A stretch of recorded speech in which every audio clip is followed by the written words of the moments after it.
Just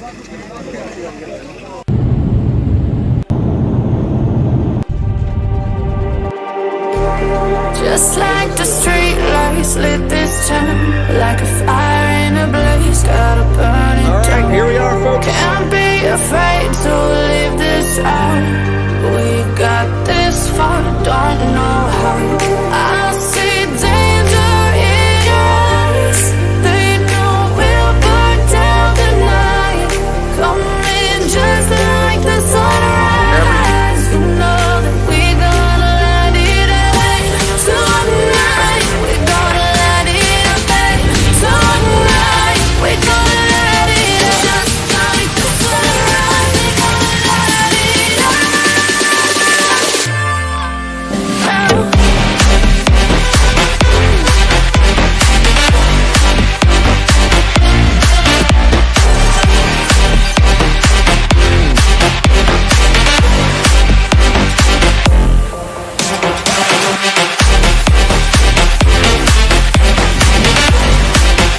Welcome back once again. This is Chris Report, and he assured me that St. Simon's down in Boulders.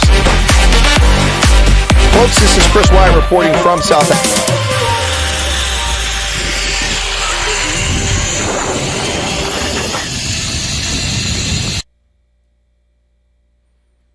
Wednesday, January 24th, 2024. Folks, welcome back to the program. This is Chris live in central Pennsylvania. I trust that your day is going well wherever you find yourself around this big blue marble, whether it's in South Africa, Lasagna, or Mzansi, depending on how you look at the country, or it's over in the land of the Kiwis in New Zealand, Australia, where the Aussies hang out, China, where Andre Jacob seems to be missing in action for some months now. Hope he's well. As well as those who watch us in South Korea, Japan. Thank you all for being here. And of course, as we turn our attention back to the continent of Africa, Botswana, and across the continent, a few viewers still in Nigeria. Thank you for that. And also back to Europe, where we have viewers in Switzerland, Finland, Germany, the Netherlands, the United Kingdom, and Ireland. Thank you all for being here. Back here on the North American continent, we got a few folks in Canada still watching the program, and of course, viewers here in the United States. Thank you very much. Baya baya danki, que alaboa, merci mille fois, vielen dank. Thank you so much. And servus, I hope everyone's well. Salve to our Italian viewer and to everyone out there. It is the 24th of January, 2024. Today's abbreviated news program starts at the normal time. I had errands to run this morning, meeting with a local high school about veterans speaking at the school. So that took up my morning. Then I snacked and had a little breakfast sandwich and a horrible cup of cappuccino. It tastes more like espresso than cappuccino.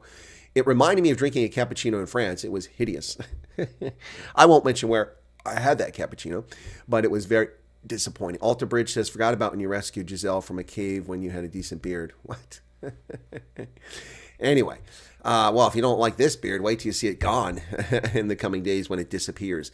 But welcome back to the program. Let me say hello to everyone in the chat. We'll get to the news. If you stay with this program at the top of the hour, you'll be automatically redirected to Ronaldo Jos for his Wednesdays with the Colonel program. Ronaldo and I will be talking about events.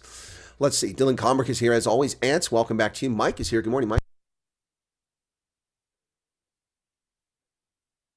I must tell you all that each and every day I discover just how nasty and evil people can be. And I'll leave it at that. Something I came across this morning, bumped into something, and it's surprising to hear the things that people say about other people when they don't know they're in the room. Allison Johnson's here. Hester Kutz is here. Teresa, ladies, 1, 2, 3. Can you sing like me? Well, I hope not. I hope you sing better than I do. It's atrocious. Nick Muller's here. Ronell, welcome back. Ronell Guns. Always a pleasure. And then Laudine Monday, and he changed his avatar. What's going on there? Is there a mood in the air, Laudine? Nick Muller, I said. John Hutchins in from Arizona. Hey, John. And then Alter Bridge. Something about the beard there. John Hutchin, I mentioned. Val Cooper. Hey, Val. Alan Kotzo, welcome to you. And Eric is here. Hey, Eric, I don't see Hendo. You know, Hendo's been here less and less often. We're going to have to send a disciplinary team out to deal with Hendo. He's either late or busy working, trying to make a living. What is that? How selfish of that is for Hendo to be trying to make money and survive. You've got to put it all in. Now, just kidding, folks. Obviously being facetious there. Thanks for tuning in. My day yesterday was kind of wacky. After my broadcast, I had things to do. I got some of them accomplished and very happy about that. But I intended to go to a meeting last night and was unable to go because I get interrupted and people ask me questions, and you get to talking and answering people's questions as best you can. Next thing you know, it's too late to drive to the place, and you're like, forget about it, not going. Anyway, so the beard is what? Is no fire hazard. No, it's not a fire hazard. Not at all. Not at all. My beard won't burn. Chris Wyatt here. And there you go. So, all right, folks, last night, Donald John Trump rolled to another victory, this one in New Hampshire, the last best chance for Nikki Haley to salvage her campaign for the Republicans in name only, the fake conservatives, for the big money Koch brothers. It was her last chance for the people who betrayed the conservative cause to rally to her standard to get us more of Mitt Romney, more of John McCain, more of Barack Obama, more of Joe Biden. That's what you'll get with Nikki Haley. And if you think that's not true, then you should pay attention to what she's saying. Listen to her whine about being discriminated against. I was a brown girl. And just when she ran for office, she's a total political creature. Well, this is a land of opportunity. My parents immigrated here 50 years ago. I was born here. Only in America can people overcome their origins and be successful. This is the thing she said on the campaign trail. And now, poor little brown girl. I couldn't go. They wouldn't let me be the beauty pageant because I was brown. Maybe you were annoying and not particularly attractive. Maybe that was why you weren't in the beauty pageant. Good Lord. Anyway, and of course, anytime anybody says anything about a lady in politics, they're just a misogynist. Yeah, isn't it? What a bunch of nonsense. So you can't criticize people if they're black. You can't criticize people if they're gay. You can't criticize people if they're women. You can't criticize anybody except another white male on a policy issue. What a bunch of utter nonsense. What about a bunch of utter nonsense? Nikki Haley called Donald Trump a loser. Does that make her a misandrist? Is she a misandrist, a man-hating man vibe? Is she one of those? No, she's not. Just like Donald Trump is not a misogynist because he made fun of her dress. Good Lord. People need to get over things. It's politics. Only person should be offended by what he said about Nikki Haley is Nikki Haley. And she probably shouldn't be offended after calling him a loser. Yep. Blaming him for the 2022 Republican losses in the elections, which this is all fake narrative. See, that's the narrative now surfacing. It was a narrative that surfaced in 2022. Donald Trump is done. Donald Trump can never win. Look, he cost the Republicans the House or the Senate. He cost the Republicans a wider margin in the House. He didn't cost Republicans anything. Republicans did it to themselves because they allowed the Democrats to lie about the events of 2022 and frame the election about abortion. It had nothing to do with abortion. You don't select members of the House of Representatives on abortion. The federal government has no authority over abortion, and the Dobbs case resolved that unconstitutional Warren-era court decision, which created the abomination known as Roe versus Wade, a disgustingly vile court decision on the same level as Plessy versus Ferguson. Disgusting, vile, incompetent, unconstitutional, leftist, hateful Americans who hate people, and they allowed for the murder of children in the womb for 5 decades. American citizens, by the way, not compasels, American citizens. I saw a video yesterday of a young woman testifying, apparently at the University of Wisconsin, if it's correct, and she said that I will not attend this medical school if I don't receive education on how to murder children. She didn't say murder, to terminate babies. If I can't perform abortions and I don't learn at this school, then I won't attend this school. You know what? There's a thing called the Hippocratic Oath. How do people who kill children at 9 months gestation justify their Hippocratic Oath? These people betray it. They should be delicensed. Take their license away. 9 months? She said it should be at any point. You should be able to point. Look, we can have an argument about the morality of having an abortion, particularly for a mother whose life is in danger or a fetus that's unviable. You can have that argument. That's a moral argument. But claiming that you should be able to terminate a child after it's been born, that's simply murder. And the Republicans failed to address that issue and allowed the fake stream media to run with that narrative, and people voted, including Republicans, for the right to terminate American citizens in the womb, even though it wasn't on the ballot. And that's how the Republicans failed to have a red tsunami. That's how the Republicans failed to regain the Senate. And that's how they blamed Trump. Trump wasn't behind that. Trump had nothing to do with that.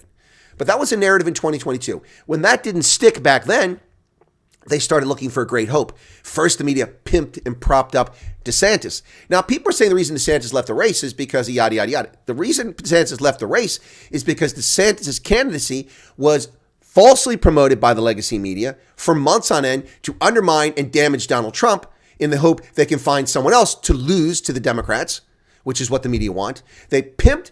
Look, go back and look at the press coverage. Look at the fawning press coverage of Ron DeSantis after he announced his candidacy for 6-8 months after that. After Nikki Haley made an appearance on the scene and got a little bit of traction, suddenly they found a better loser they could run against Trump and try to contort and distort the outcome of the election. That's what they did. So the media began dumping on Ron DeSantis, attacking him for his policies in Florida, attacking him for his executive decisions in Florida, claiming lies that he's a racist, that his state policies are banning books. They're not banning books, they're banning pornography for children in primary school. That's what they banned. Children in primary school should not be taught how to perform fellatio or cunnilingus. That is wildly inappropriate. While it shouldn't be taught to children in high school. They should be learning about biology and how reproduction occurs and learning about the consequences of intimacy. That's what they should be learning in high school health class, not primary school, being taught how to go down on your neighbor or someone else. Anyway, the point here is that now they're pimping Nikki Haley because they're trying to find a way to lose the election. That's what the media want. And people fall for it all the time. Tell me something Nikki Haley stands for. Somebody, anybody in the audience, what does Nikki Haley stand for? What does she stand for? Anybody? Does Nikki Haley stand for closing the borders? And how will she do it? Does Nikki Haley stand for canceling aid to Ukraine? And how will she do it? Does Nikki Haley stand for standing side by side with Israel in the genocidal conflict launched by Hamas against them on the 7th of October? Does she stand with Israel? Does she? I don't know. All she does is run around talking about, I'm a poor little brown girl. Oh, Donald Trump's a loser. Oh, this campaign is not over. Oh, we're going to do it. Yay, go team. That's not a campaign. That's nonsense. That's a politician. That's not a genuine person running for office. A genuine person for office doesn't flip-flop on things. I sat down somewhere this morning and heard a conversation, and I heard a politician speaking. I didn't go to hear that. It just happenstance. It occurred. I was getting my sandwich, and there sits a politician a couple tables away from me. And that politician was saying things that were very political. And things that probably a reason why I had never run for office in the past. Also, the fact that I live in Pennsylvania, I wasn't eligible until recently. Yep. Just a second here.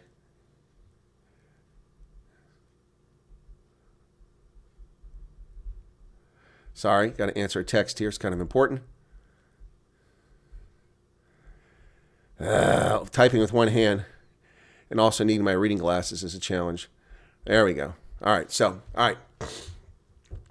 let me get to see what people are saying in the chat here. We got some South African news. We got some African news. We got a lot. We've only got 47 more minutes to discuss it, so let me get to it. Where do we leave off here? John Jarvis is here. What does a primary delegate actually do? There's no such thing as a primary delegate. There are primary voters. So Pennsylvania will hold its primary on the 23rd of April this year. As a judge of elections, I oversee that election precinct where people go to vote. And voters who are registered in this closed primary, who are members of the Democratic Party or of the Republican Party, will show up. They'll be listed in the book along with their party affiliation, and they will be given a ballot. If it's their first time voting the precinct, they must present photo ID. If not, they just show up. Now, they can also present a utility bill. Somehow the law allows for that. Anybody can take a utility bill out of a mailbox, but it allows for that if it's their first time. If it's not the first time, cannot ask them for identification. They come in, they look at the book, they sign the book as a voter. They're handed a ballot. In the primaries, which are elections for political parties, not for the general public, they're given a ballot, only candidates and no issues for their particular party. So a registered Republican voter will come in, be checked, the book, they'll sign in, they will be handed a ballot. For Republican candidates, they'll walk in, they'll make their selections, they'll mark it with a black Sharpie, they'll walk over to a separate room, they'll put their ballot in the machine themselves, and they'll watch as it's counted on the register, and it gets stored electronically on 2 different locations on the device, and the hard copy goes in the bin for an audit purpose. So that is what happens.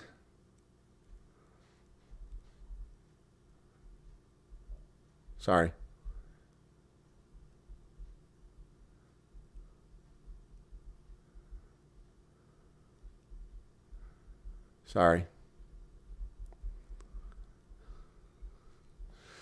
Anyway, so that's what happens. So that's a Republican voter. Democratic voter does the same thing. Now, there's a caucus. A caucus is different. A caucus is exactly what the word means. It's a gathering of people from a political party to discuss strategy or policy and or elect people. You can elect people to local Republican clubs, Democratic clubs, and you can also elect candidates. Iowa had a caucus. They don't hold a primary. The state does not run a primary. So in Iowa, those caucuses were run by the Republican Party and by the Democratic Party. The state didn't do it. Now, there's law governing it and policies, but they didn't run it. The state doesn't run the Iowa caucus. The parties do it. In New Hampshire, the state of New Hampshire runs the primary. In Pennsylvania, the state of Pennsylvania runs the primary on behalf of political parties. And that's what happens. So does that answer your question, John Jarvis? There are no delegates. Unless you mean the delegates that are awarded.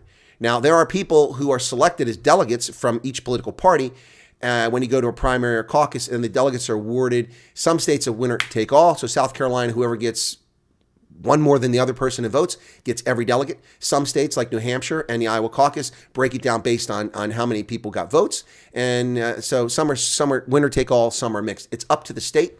It's up to the state. It's not up to the national government. So does that answer the delegate question? I think that might have been what you're asking. I answered the wrong one.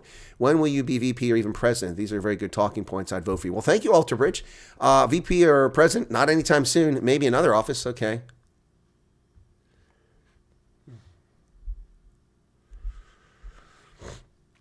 All right, so what else we got here? Vilma Rasmus here. Hey, Vilma, Chris Swanepoel, Charles Van Onsland. Charles, the conversation in chat always goes up a notch in quality when you're here. Thank you for being here. Appreciate it. That's not a dig on anybody else. That's just saying how erudite and thought-provoking Charles can be. So there you go. No one take offense to that. It's Garrett. Garrett's here. Welcome, Garrett. We should have that'd be a sitcom. It's Garrett. Gabrielle says, disgusting, selfish woman. I assume you're talking about Nikki Haley. Accidentally deleted my list of names. Let me start again. Oh, my goodness, Erica. Not the end of the world, though. What else we got here? We got Gus is back. Hey, Gus, it is murder. I have two that couldn't stand up for enough. Yep. I did try to prove my finances, but it takes a good-looking father to make a family, apparently. Oh, sorry to hear that, Alter Bridge. That's horrible. Earl Vitamin, welcome to you. Okay, thanks. What are you thanking me for? Or are you thanking someone else? Anyone else got buffering? Well, it's probably South Africa in the connection. Ants is here. Charles Van Alsten says, surely people should be held accountable for that. They should, Charles, but they're not. Accountability is something that's only done to conservatives in this country. Nikki Haley stands for Rhino. Yep, in your opinion. Well, I agree with you there 100%. And I said so. I never got the whole appointment of her as the ambassador to the UN. Look at that short beard. We should never have approved the short beard allowance bill. Who's your pick for VP? And yes, Nikki is a plant. Should be a blue plant. My pick for VP, I'm okay with Ben Carson.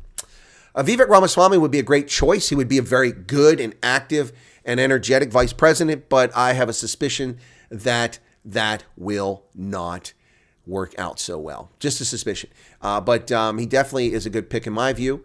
He checks all the blocks that people seem to want to check in politics. He's young. He's an entrepreneur. He's successful. He's brown, according to Nikki Haley, as an Indian. But of course, Indians are actually white, but whatever. So the problem is he's a man and he's a conservative, and you got to have a conservative. So I don't know he's going to bring more to the ticket. With Mike Pence, Donald Trump already had the evangelical Christian vote going for him in 2016. When he picked Mike Pence, a very devout Christian, he secured the evangelical vote. And the reason Donald Trump won in 2016 was the evangelical vote. The reason Donald Trump increased the number of votes from 2016 by over 12 million, almost 13 million in 2020, is because he got other people after seeing him perform. After other people saw Donald Trump's performance in the face of treason and subterfuge by the deep state, by the bureaucracy, by members of Congress, by the media, and by a whole host of difficult, vile hate wankers around the country, 12, almost 13 million more people voted for Donald Trump in 2020 than they did in 2016. 2016, he got by on the strength of evangelicals in places like Pennsylvania and Iowa and places like that, South Carolina. So there you go. Helen Rich is here. Welcome, Helen. Funny how quick people become blown brown when it suits their narrative. Exactly, JP. I tell you, I'm colored. I've said it many times. I'm colored. I'm not white. I'm pink. Ronell, hello again. Brian Lawrence is here. Ken says, with all the hoo-ah, it's no wonder elections are 4 years apart, else nothing else would be done. Well, Ken, nothing does get done. Members of Congress must run for office every 2 years, and what happens is the moment they get elected, they're running for office. They're running for office again. They're raising money. They're meeting donors. They're trying to get on TV to get their name and get their name out there in the papers and radio from the moment they get elected. And that's why people like Alexandria Ocasio-Cortez and Ilhan Omar say the most outrageous and ridiculous things, because they sit in the House of Representatives and they need attention. Look at me, look at me, look at me. So that when they run, their name is known and people will vote for them. That's what it's all about. And frankly, the Constitution, I thought, was well designed at a time when the country was small and people represented a small number of people in a very specific geographic area, which is the same today, geographic area, but the numbers have swelled because the country is so much larger. And at that time, it worked well. However, now in the modern era, perhaps members of the House of Representatives ought to serve for 3 years instead of 2 years, maybe a constitutional amendment to change that. And senators, 6 years, maybe it should be 5 years. Just a thought. And term limits should go in. No more than 4 terms as a senator, no more than 6 terms as a House of Representative member. I'm not firm on that position, just throwing some mud out there on the wall for people to consider there. Right. Don't know what Nikki stands, but at least she can stand. Joe Biden can't stand. That's true. Charles says, thank you. You're welcome, Charles. I guess that's for the compliment. And then Layla says, hello, and leave my fence. Get off my lawn.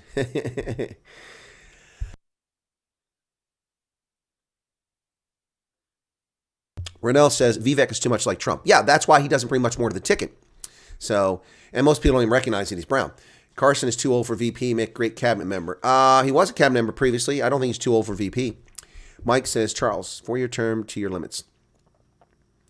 2 term limits. Oh, Mike is very strict on that. But the problem with that, Mike, is, see, let me just discuss that very quickly. One of the problems, because I've worked in government, I know what happens and how complicated it is. And the reality is, if we limit people to serving the House of Representatives in just 8 years, there's a problem with that. The same with the Senate.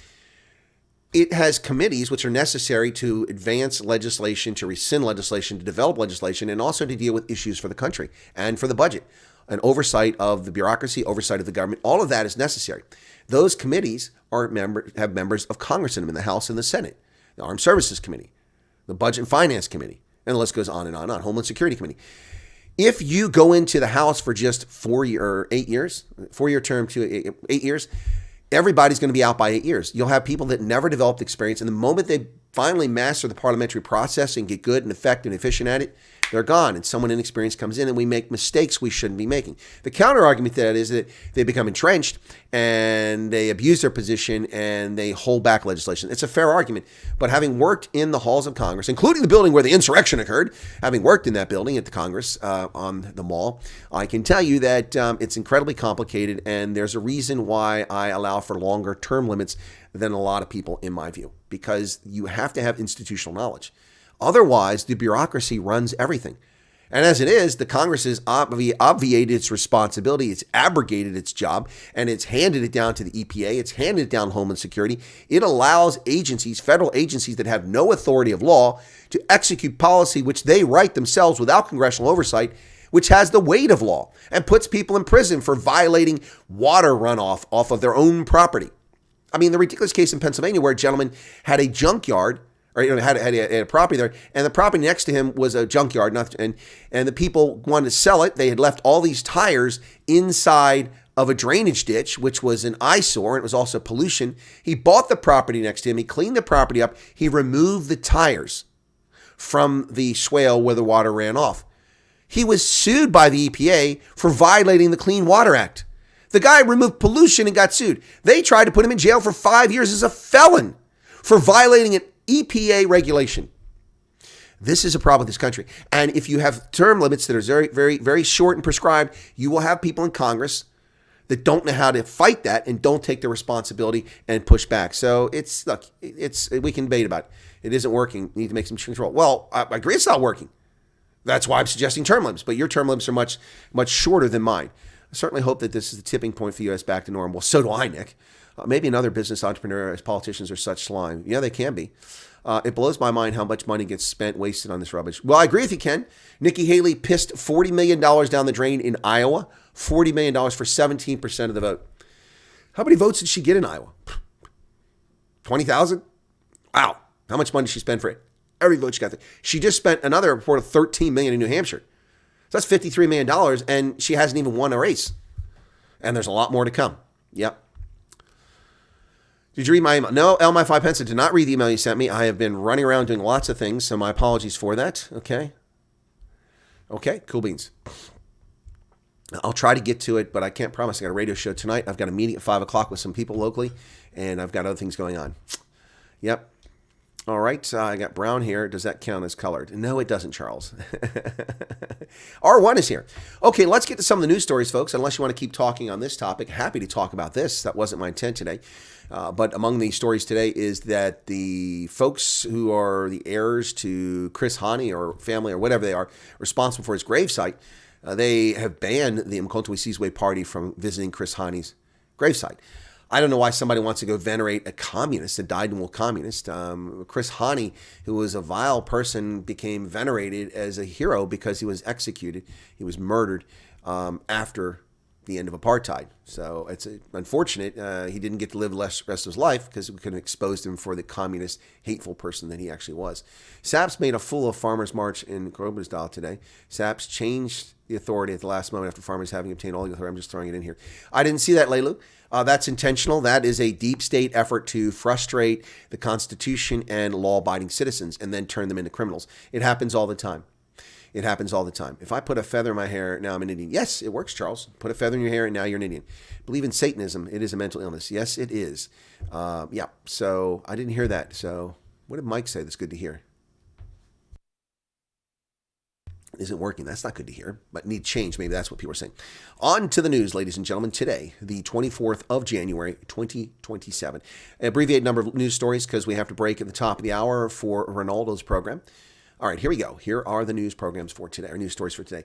28,960,774 rand. That's the bill that Jacob Zuma saddled the taxpayer with for his criminal cases that were his personal criminal cases not being charged against him as a serving member of government. This fraud and abuse of taxpayers has been known for years. Karen Mon runs this story. Of course, she is the subject of a lawsuit by none other than Jay-Z himself, a bogus, malicious lawsuit.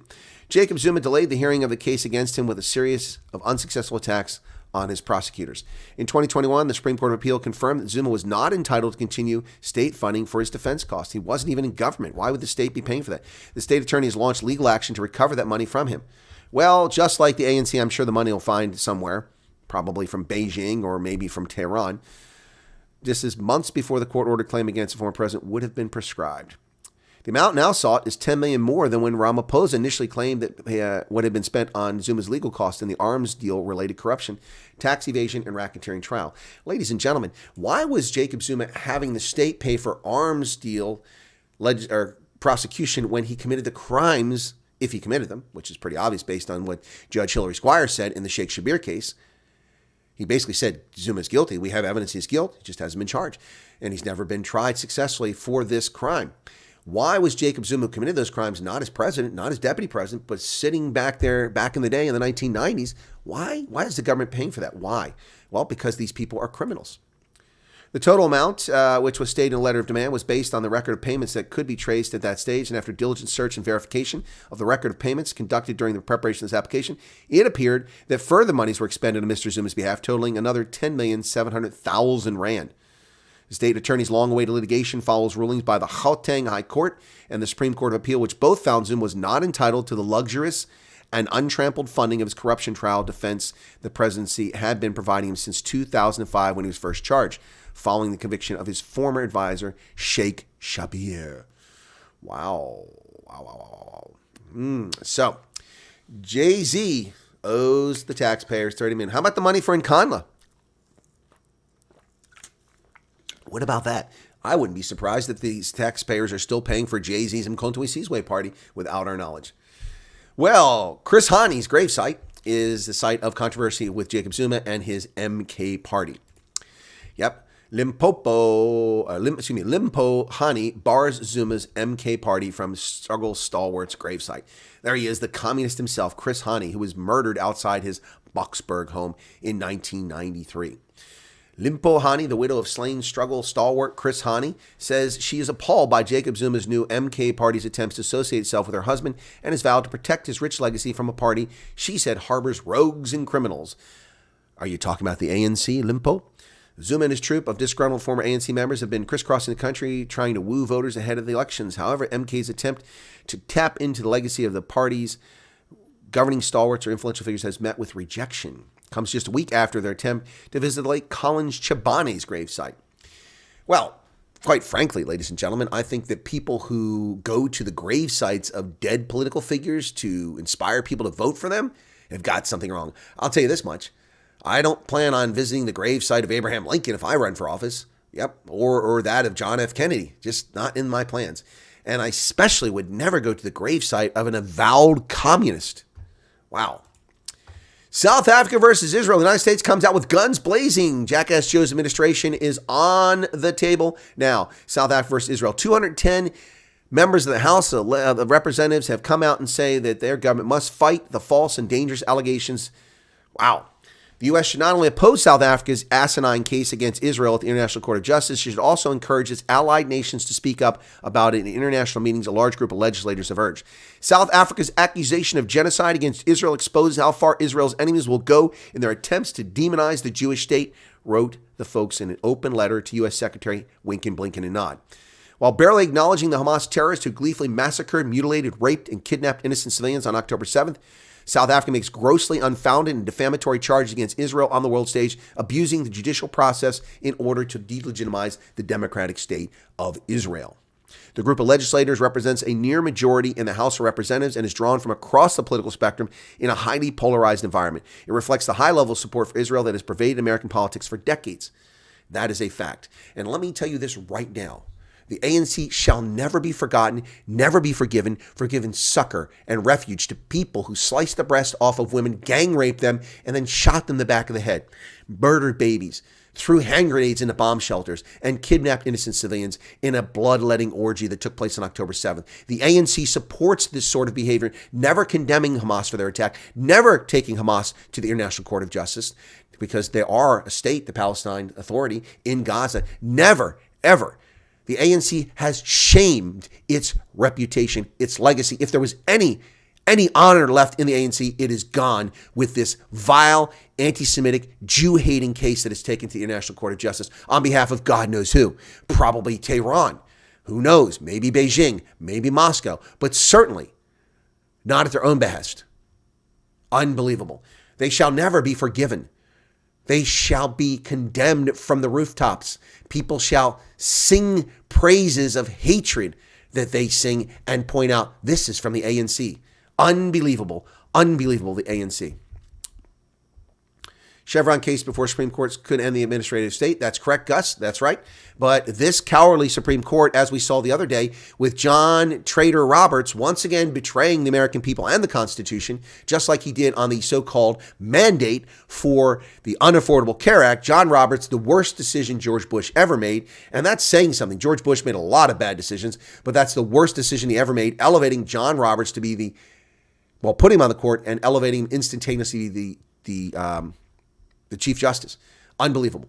A huge mistake, an absolute huge mistake. Amy Coney Barrett, another turncoat who ignores the Constitution in favor of political opportunism. Shameful, shameful, shameful.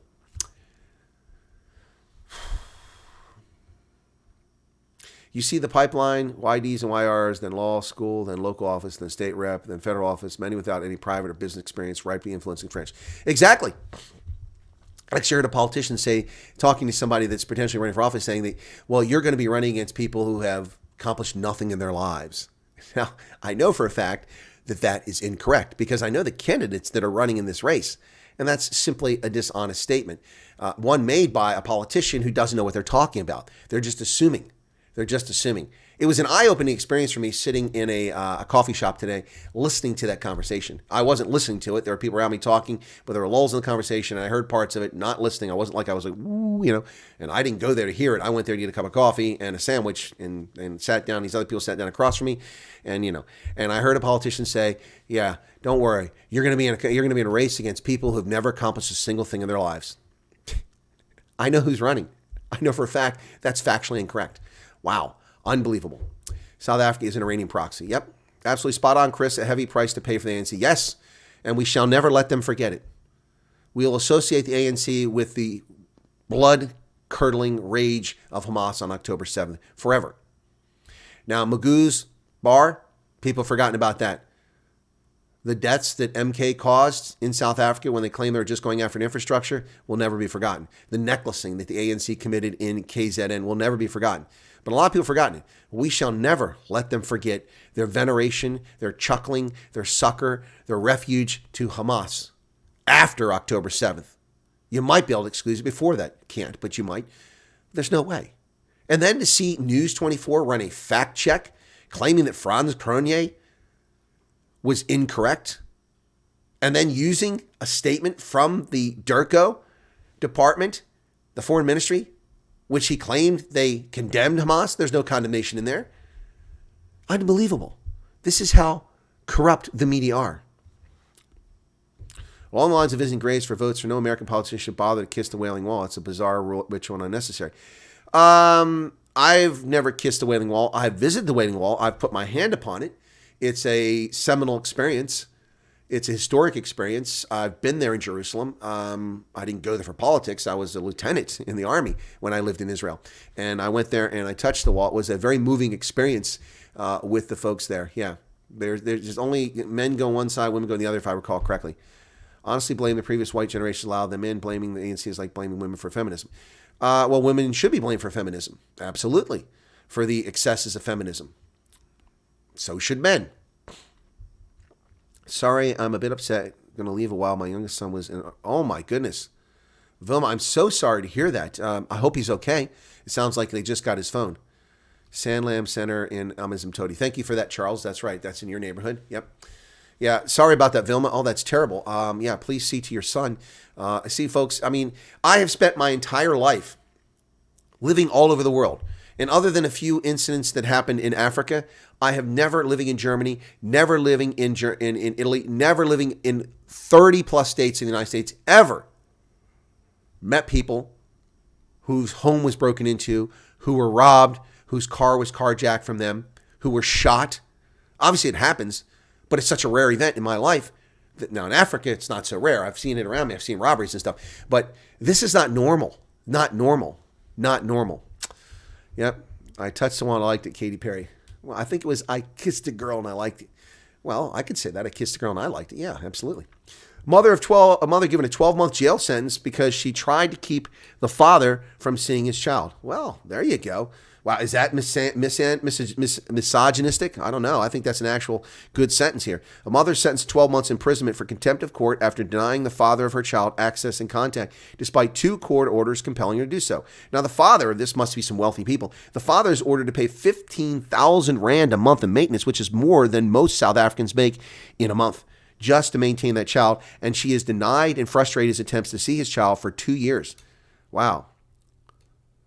She was ordered in jail for 30 days after contempt of the first order, but didn't seem to change anything. The first respondent is fully aware of the contempt order granted against her, and she's determined to frustrate the applicant and rob him of his relationship with the child. In my view, this utter disrespect and violation of court orders cannot be tolerated, and I do not disagree. Do not disagree. So that is disgraceful. The fact that 2 people who are together and procreate and then they fall out, it happens. Relationships sour. People change over time.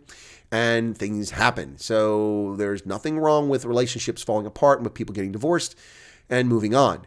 But there is something wrong when you have offspring and you use the offspring as a weapon against your former partner. That should never happen. Should never happen. The father is entitled to a relationship with that child. The mother is entitled to a relationship with the child. By the way, the father has full parental rights and she frustrated him. So basically one could argue the child is kidnapped in some respects. Triple the fees, but worse results. Now, the News 24 is running with this story, and they're running with it gleefully. I think their attempt here is to undermine the validity and the veracity and the efficacy of private schooling, and that's unfortunate. But these are factual story here, so it's the truth. 11 of 23 pupils who sat for the 2023 Cambridge International Level exams at Cooper College failed. Parents were told that pupils who failed would have tuition exam registration covered by the school if their children chose to rewrite the exams. Disgruntled parent told News 24 that I didn't send my son to this private school to get a diploma pass. I agree. I agree 100%. You should get your money's worth. But this is an interesting story. It's newsworthy, but News 24 keeps promoting that story, and I wonder why. Because their objective is to undermine private schooling. Private schooling is a fantastic way, if you have the means and can afford to put your kids in school, normally, of getting a quality education for your children. Whether it's Catholic schools here in America, or private, military institutions here in America, or in South Africa, private schools, some of the best on the planet are in South Africa, you should be able to get something good. Anyway, the first phase of a lithium plant in Zimbabwe has concluded. Yep, the first stage in constructing a lithium manufacturing plant in Zimbabwe was completed by Shenzhen Investments Limited of China. The project is located in Goromonzi. The second stage will consist of having a day processing capacity of 1,500 tons of lithium. Well, there you go. Zimbabwe, not even on the charts as a lithium producer just 5 or 10 years ago, is moving up the ranks and could be a major contributor to the pollution and destruction of our planet with the sale of electric vehicles. Uganda's overhaul of its old meter gauge railway is in the final stages. Even as Uganda runs into a shortage of equipment, trains, and wagons, the country's planned meter gauge railway overhaul recently entered its latter stages. The initiative, once implemented, will reduce the cost of transportation on the northern corridor. Competitiveness in business will also be improved as a result. Well, congratulations, Uganda Railways Corporation, on that development. Let's hope that it has a positive impact. Nigeria, in Lagos, they ban styrofoam and plastic. Well, this doesn't solve the problem. Having good cultural and moral values is what solves the problem. You shouldn't throw your rubbish everywhere on the street, which is what Africans do, particularly in West Africa. Just throw the rubbish anywhere they can, even in their front yard. Nigeria's Lagos state, which includes the country's sprawling economic capital, more than 20 million people, has announced a ban on styrofoam and single-use plastics to curb pollution. The state government said in a statement on Sunday that the ban would take effect immediately, but environmental experts said implementing and enforcing it could be complicated. Many street vendors and markets use styrofoam containers to serve food and deliver food or produce produce, and the plastic and other containers litter roads and block drains in the megapolis. It's all true, but they don't offer an alternative, and simply what they're doing is turning people who obey the law into criminals by violating a law or a policy that they just put in place without an alternative. And there is Andre Zeden. Thank you, Andre, for your membership. Appreciate that. Thanks for there. It says you joined. It doesn't give months. I don't know if it expired from your card and reset, but it doesn't say the time you've been a member. But you've got a MOI, so obviously you've been a member for some time. A massive explosion in Mongolia. Wow, the former great nation of Mongolia. In Ulaanbaatar, 6 people were killed, 14 injured in a gas explosion caused when a vehicle crashed in the capital on Wednesday.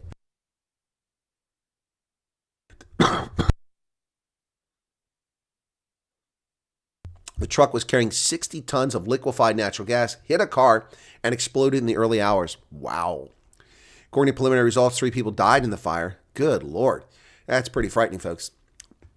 LNG, a dangerous substance, but a useful substance nonetheless. Our Treasury Secretary, Janet Yellen,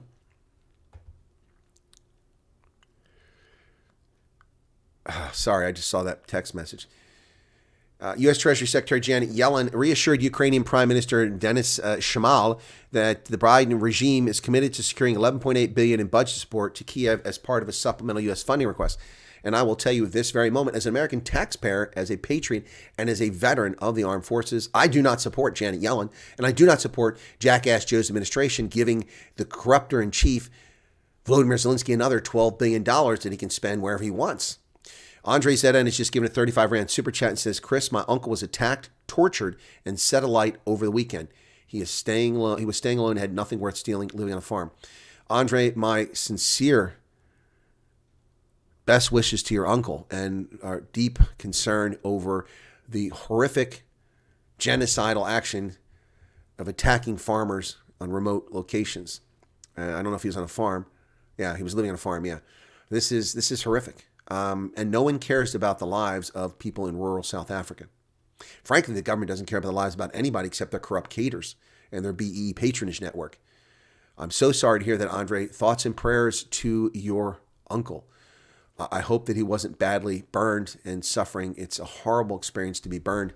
That is unbelievably horrific. I didn't see that in the news anywhere, Andre.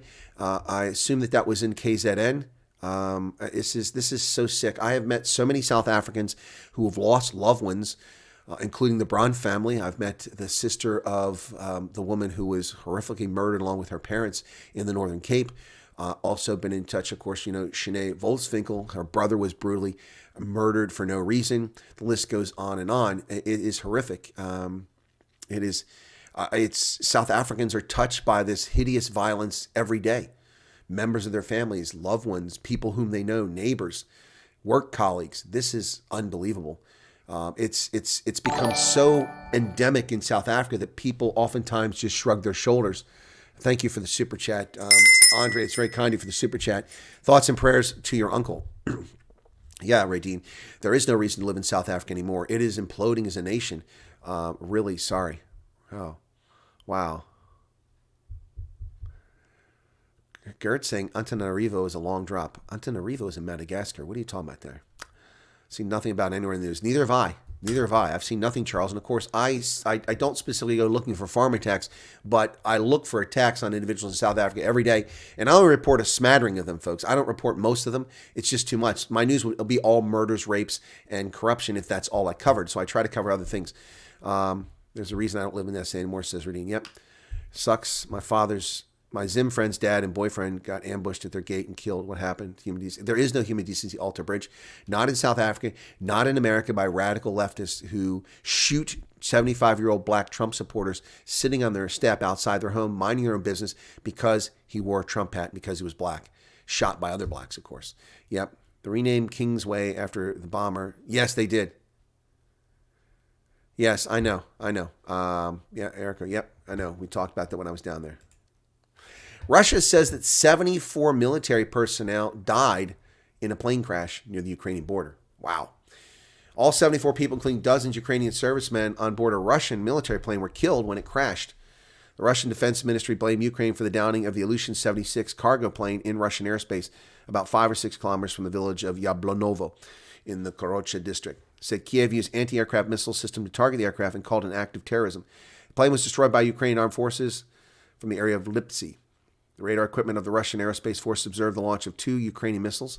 Kiev has yet to comment on it. Ukraine confirmed that a prisoner of war exchange with Russia had been due to take place on Wednesday. It's not happening at the moment. Yes, because Ukrainians murdered the prisoners of war that the Russians were taking. Can there be any doubt that the Ukrainians have no legitimacy in this conflict after watching this single event? Shooting down a plane of their own soldiers because it was a Russian plane when they had a scheduled prisoner exchange in place. It wasn't like it was just a military plane. It was a target of opportunity. It was a cargo plane carrying Russian prisoners of war, or Ukrainian prisoners of war.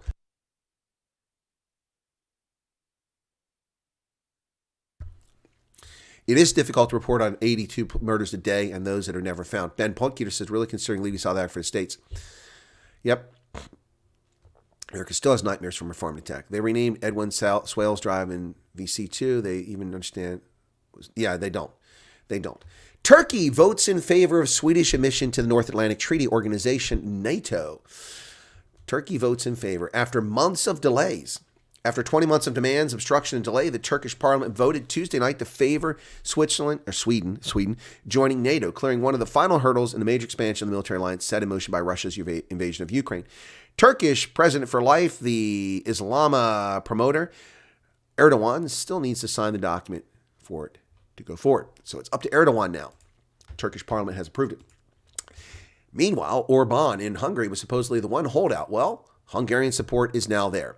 The prime minister tells Stoltenberg. Jens Stoltenberg, the proxy war in chief leader there from NATO, Secretary General, says that Hungarian Prime Minister Viktor Orban told NATO Secretary General Jens Stoltenberg in a phone call that the Hungarian government supports Sweden's membership of the military alliance. I reaffirm the Hungarian government supports NATO membership of Sweden. Therefore, ladies and gentlemen, all NATO members have now agreed to Sweden's accession into NATO, and it will happen very soon.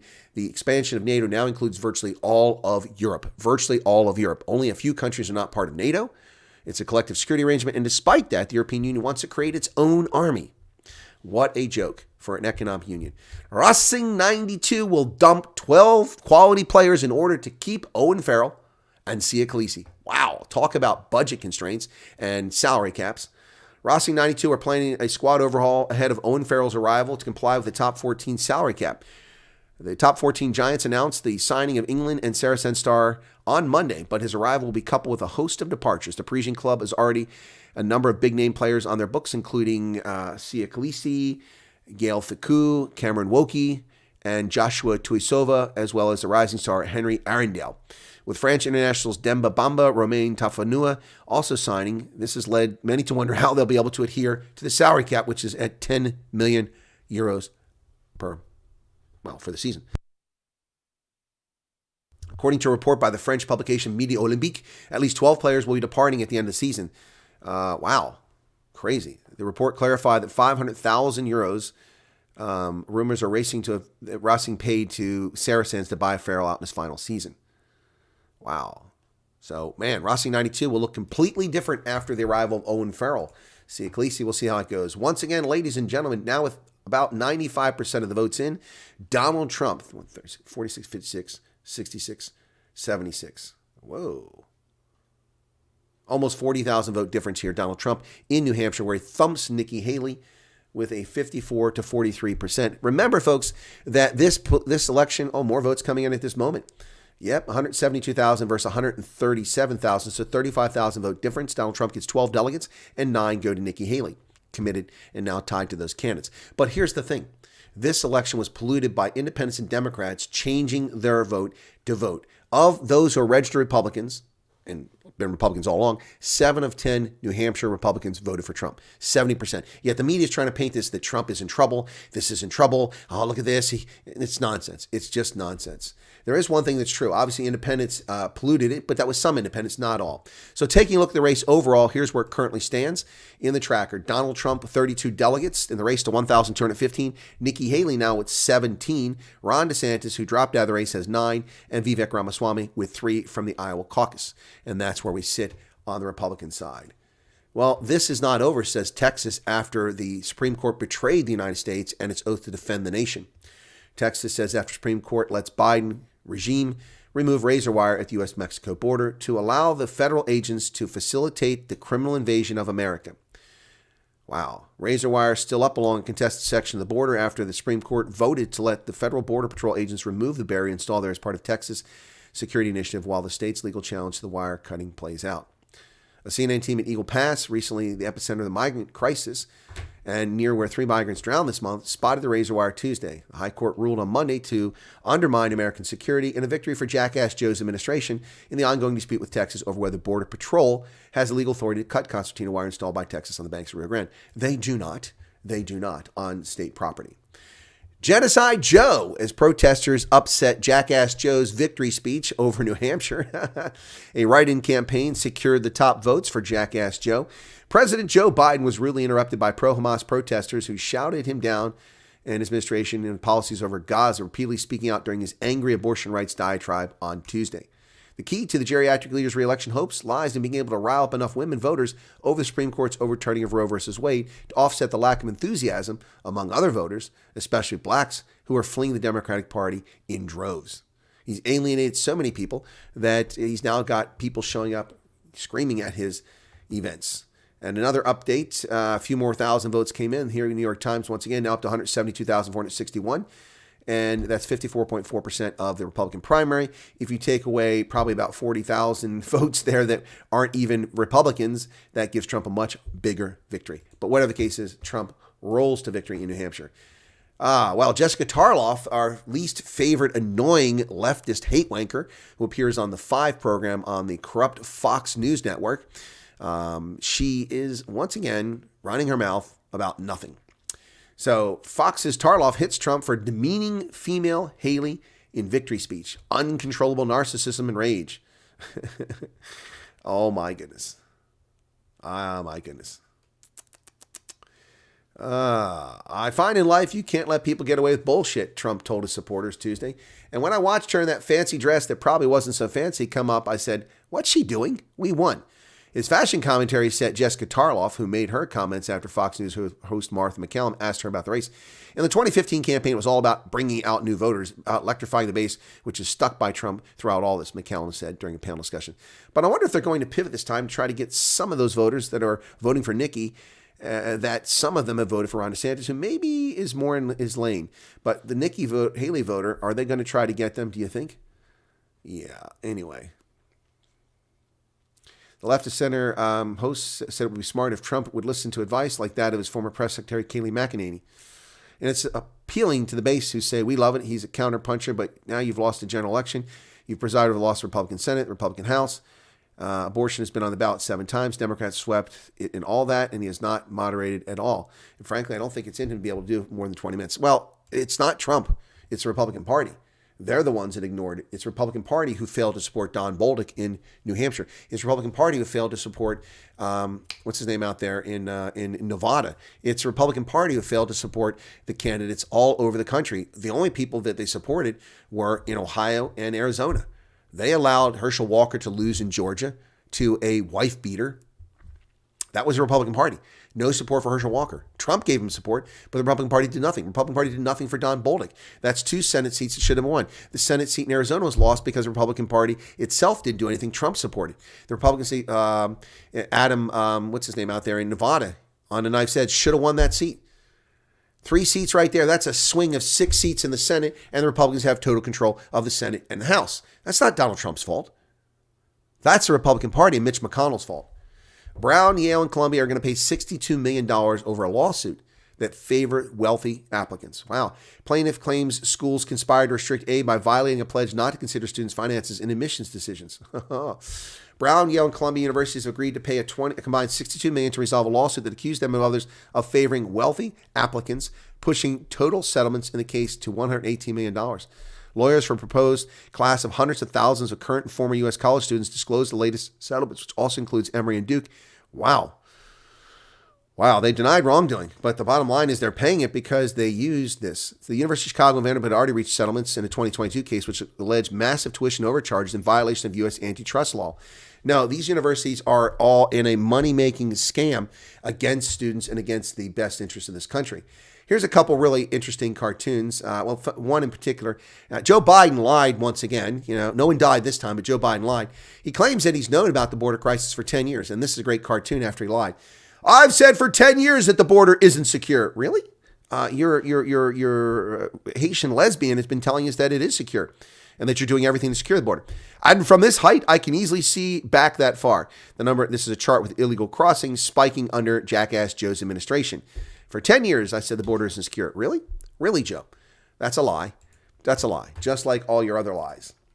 Well, ladies and gentlemen, the comedy news network, also known as CNN, the cable news network, continues to delude itself that it's actually an important actor in broadcast media.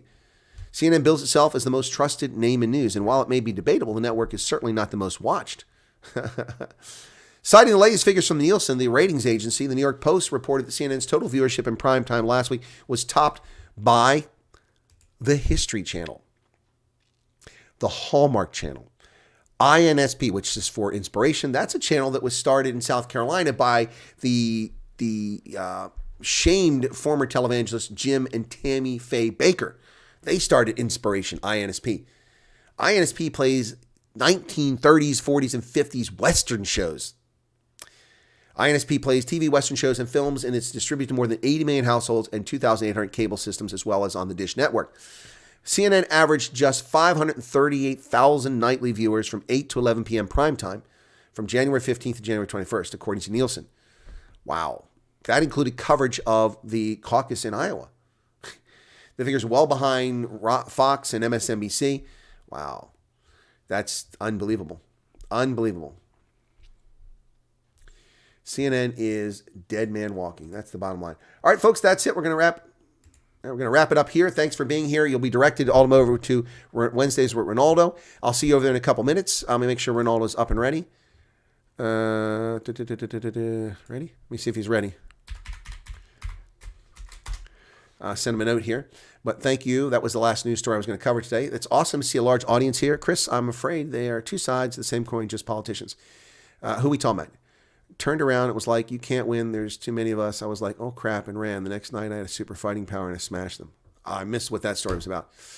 First time I faced. Okay, so Okay, cool beans. All right, folks, you'll be directed to Ronaldo. Let's see how many of the 84 people show up. At least show up in the beginning, so it looks like we have some influence, and Ronaldo can show a little humility for the audience we direct to his channel. See you over there in a couple minutes. I have to shut this down and then start the Zoom session.